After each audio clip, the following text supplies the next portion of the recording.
Parkey got the winning goal that won the series. It was in the playoffs. Boom, and I remember I'd never heard the Garden as loud as that moment. And then there was a press conference afterwards, which was just as funny and hilarious. I'm sure you remember every instant of that game. It was a huge moment, a huge game, and a huge goal. It was probably one of the biggest moments in my career, and I was so excited about that. Somebody threw a PCAP down on the Garden ice, and I picked it up and put it on and wore it to the press conference. I thought that was pretty appropriate, but the people were wonderful. It was an amazing night. Well, Bob, amazing career, Hall of Famer, almost 18 seasons. They give you that on the records, even though it was 17, as you said.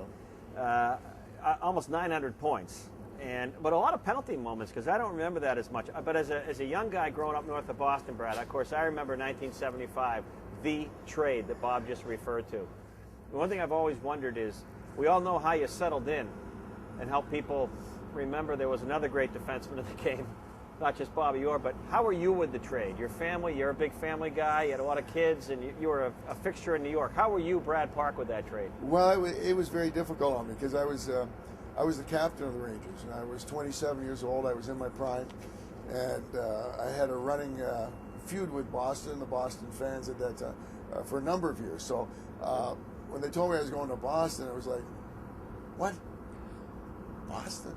Right? And I couldn't understand it. And I actually cried, and I called my wife, and I had to hang up because I had tears in my eyes. But career-wise, it was probably the best thing that ever happened to me.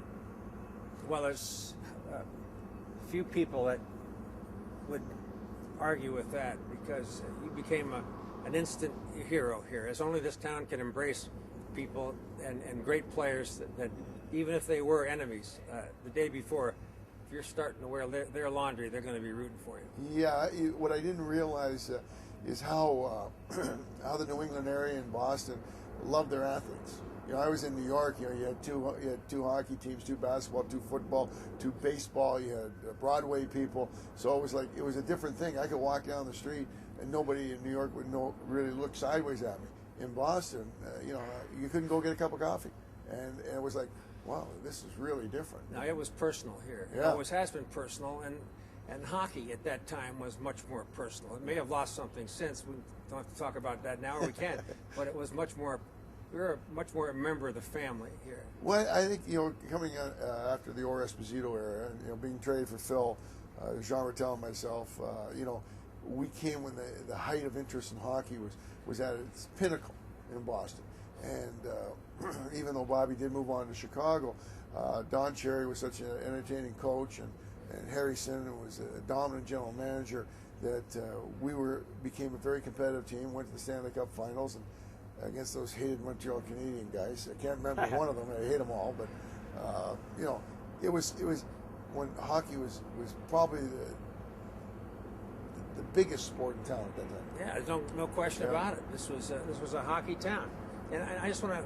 You mentioned Cherry and Sinden. As we look back, it got out of control between the two of them, to say the least. And maybe it shouldn't have gotten out of control. Maybe they should have figured out a way to do it. But they were on a collision course because they were such big personalities, each of them. Yeah, I was talking to Terry O'Reilly about that, and he says, what's your reason why Don Cherry got fired? And I said, complete insubordination. I said, do you remember the game with the puck?